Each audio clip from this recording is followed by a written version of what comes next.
I mean, the first thing is we're looking at minds on the move in a human-centric empowerment. And I was thinking, what's the World Government Summit thinking with this mix of people from the pro-athletic community and a chief minister from Sierra Leone? Do you want to jump in, Chip? Little switch from the AI discussion a moment ago, right? Yeah, exactly. But it's an interesting mix. What do you hope to get out of this session as we riff about the mindset for human-centric empowerment? Well, I would say, specifically thrilled to have Sue with me came over from the United States. And pro athletes are what our company is all about, but I would tell you that the platform that professional athletes have worldwide is incredible and can be really powerful for, particularly young people all over the world. The company that I started with a guy in the States named Caleb Thornhill works with professional athletes to help them sort of explore what's next after their playing career, which is a huge issue worldwide across all sports. So you don't normally think of mental health and pro athletes in the same breath. But the truth is, after playing, pro athletes often suffer from depression. The playing field is, they've done so well for so long in their life, in their athletic profession. And the reality is creating expansion opportunities for them as human beings is what the company's all about. So helping people sort of relentlessly figure out what's next. My role in that is to bring in a network. So effectively, it's a network of great people to help mentor and educate pro athletes. Now, Sue, incredible on the field, incredible off the field throughout his entire playing career. So we're thrilled to have him in pro athlete community because honestly, he's a model for the rest of the athletes worldwide. But if you can harness that kind of energy, what you can do from a platform standpoint is incredible as a pro athlete. So I'd love to pass it to Okay, so we'll have Sue come in, and I'm going to have David, His Excellency, address this human-centric empowerment as well in this era of disruption. I think that was the goal here from the World Government Summit. For those who don't follow the Philadelphia Eagles or Sue's career, he played in 3 Super Bowls and has a long list of accolades. I think I'm correct that you had the highest paid contract as a defensive tackle, $114 million. So yes. It used to be the grunts in the middle, because I was in sports broadcasting before business television. Yes, sir. Didn't get their earned pay, but you kind of changed that model here. What do you want to discuss here in terms of the afterlife career and this idea of having athletes go beyond the playing field that they represent? Yeah, it's super important to be able to have that mindset. And as Chip said, being able to have a support system like PAC, let alone just mentors and other people that I've been fortunate enough to be around. One of my biggest mentors is Warren Buffett, being able to speak to him on a quarterly basis. As a mentor to me, we went to the same school in University of Nebraska where I graduated with my engineering degree.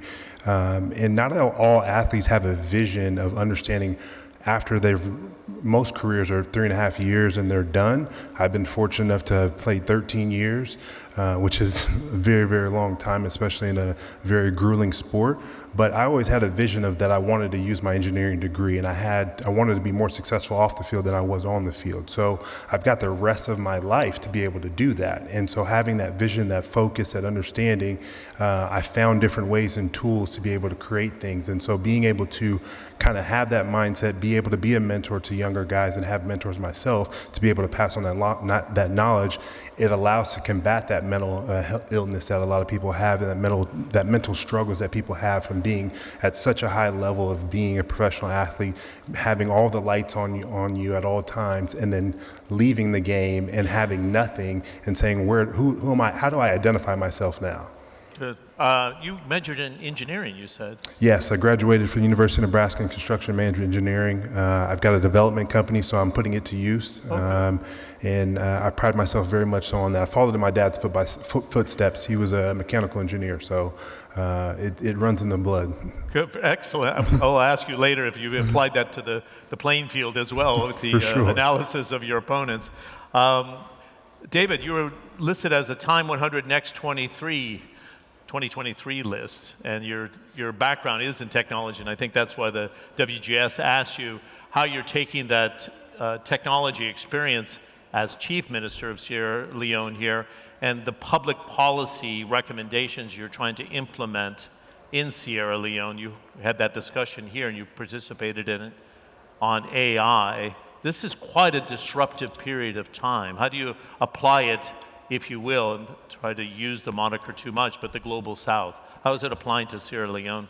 Look, I think I do have an engineering background, and maybe that's why we're all on the same panel. But there's something really fundamental.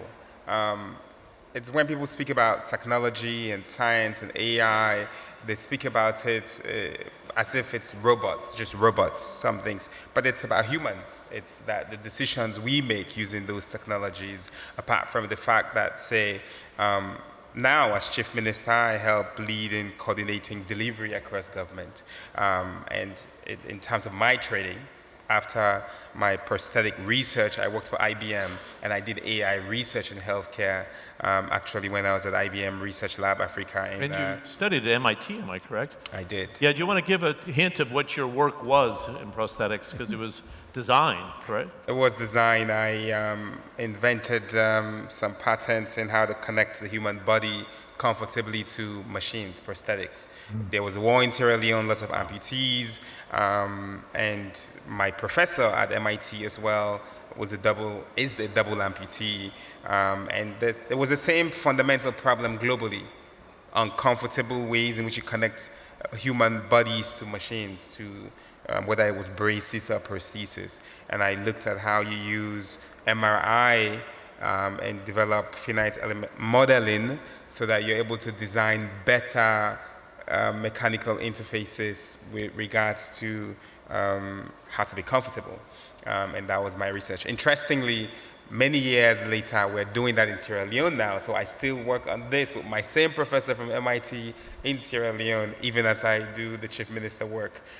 So these things continue, and it comes down to how do we ensure that humans have the right skill sets in training. I'm glad you brought it up. That was going to be my follow-up to you. And how do you do that in a country like Sierra Leone? Budget-wise, access to the right education that maybe you had that's not easy to get? So prior to being Chief Minister, I was the Minister of Education. And last year I was here, I won the World's Best Minister Award last year at this summit. But one of the things that we did, and we're still doing in Sierra Leone, is focusing on what we call the 5 C's: critical thinking, creativity, compositional thinking, comprehension, and civics. Civics is really important because if you don't know how to learn, if you've not learned how to learn, if you've not learned how to apply yourself, whether it's the basic engineering, just let's call it basic engineering degree, it's the fact that you're able to solve problems, you're able to think outside the box, you're able to understand what the variables are, what the parameters are, what the constraints are, what you're optimizing for.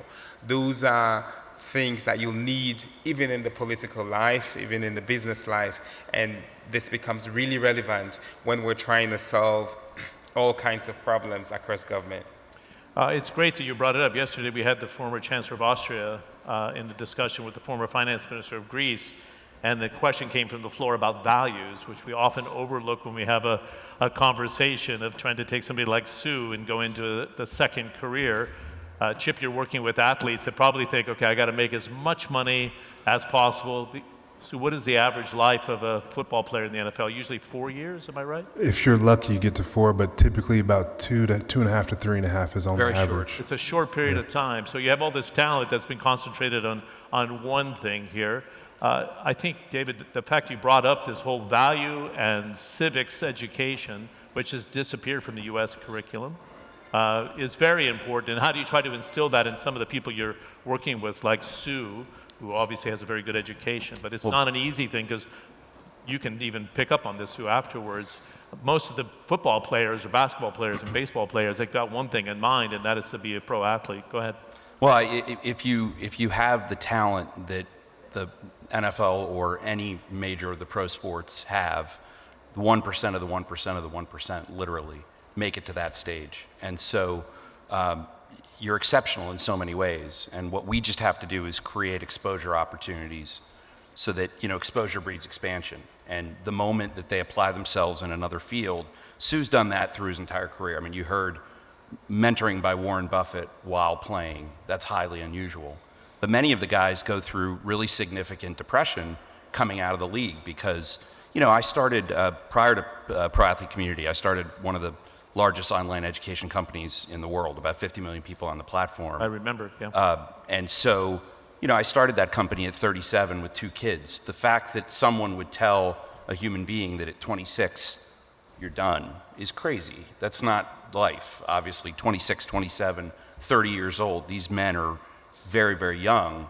And that beautiful second act that will come if they apply themselves the right way. Sue's obviously a model of that, not just because of his time on the field, but off the field. So it's also interesting, too, that the application of technology is a very real thing. So in pro athlete community, one of the things that the players learn is how to use ChatGPT, how to use technology today to help power their own personal experience.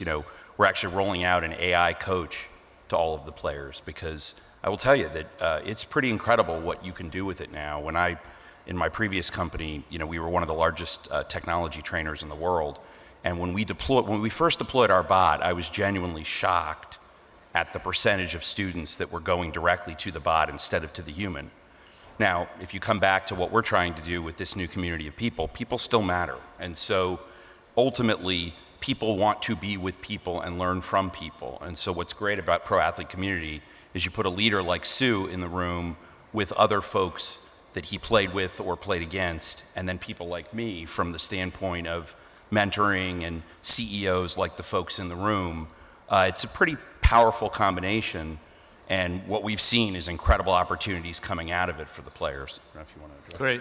Great. I think a lot of people, and if you don't mind sharing your mindset, and I'd love to have David do the same because he's made such a difference in such a short period of time, the intelligence it takes to play professional sports.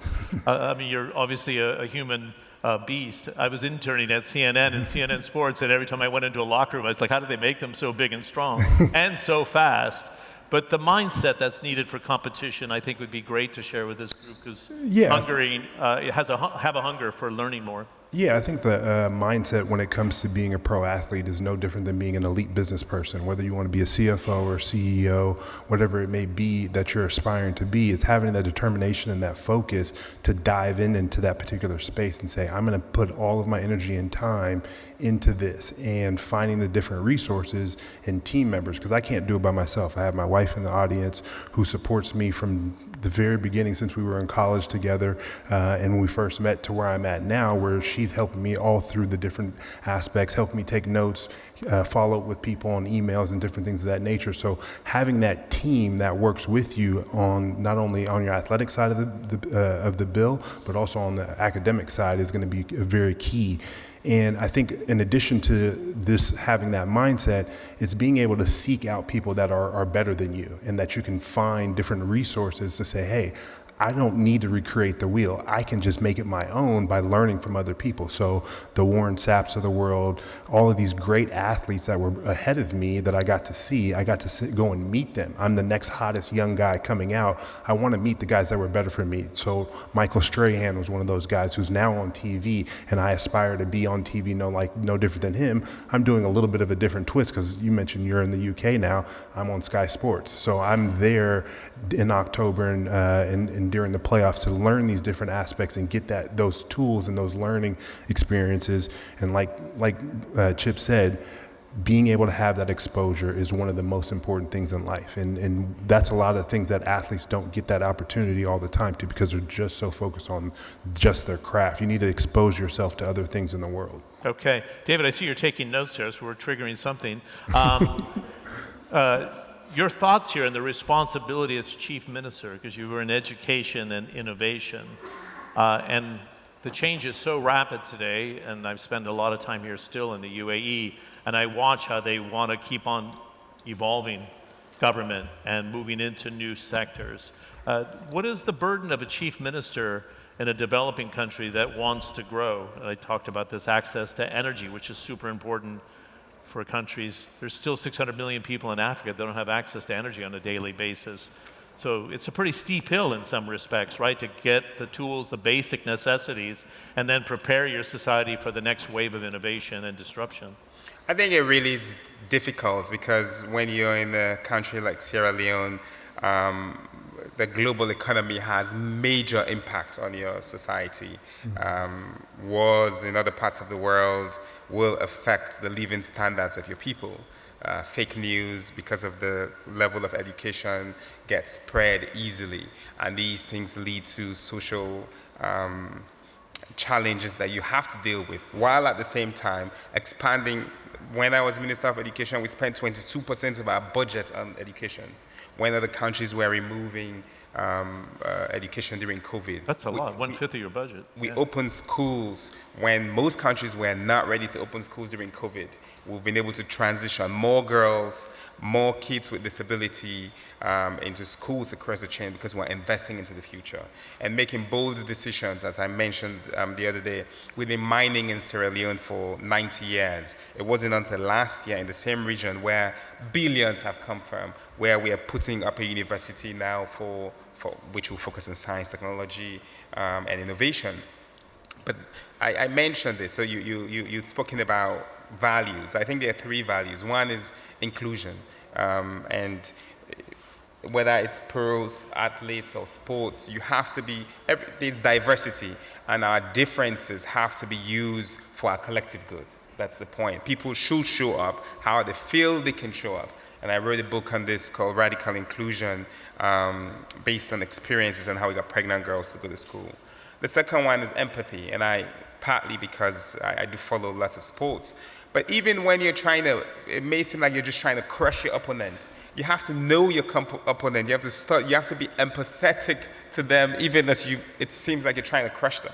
And I think empathy is really essential skill for all kinds of leaders, but in terms of how we move forward in governance. And the final piece that I'll really mention is authenticity.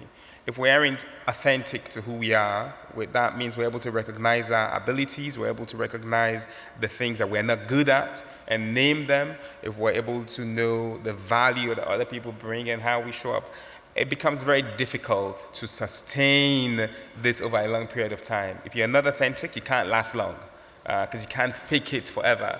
And so these 3 things are really important values that I think cut across the spectrum of all leadership, and certainly in government and politics. Good. So it's so fascinating what you're doing, because you hit right on the nail on the head in terms of our discussion here on human-centric empowerment.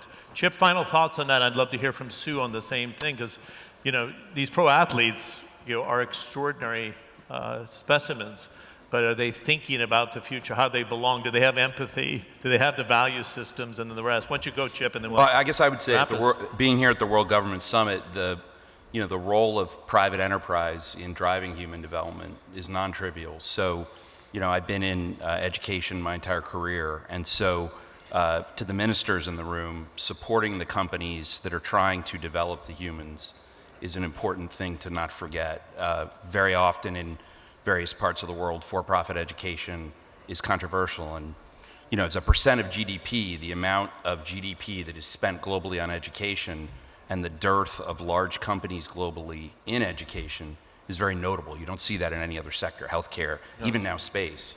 So I would encourage everyone Shouldn't there be a tighter relationship, not to interrupt you there, but just a tighter relationship between what the private sector needs and what government's providing? Of course. I mean, and then I would we are say, engines for growth, right? But they should be interacting much more. Yeah, and I would say supporting the notion of how athletics can change the world, ultimately. The power of the platform. People do matter. I mean, Sue matters to a massive community of people in the United States in particular, and every athletic profession, you find the kind of zeal that you're not going to see anywhere else.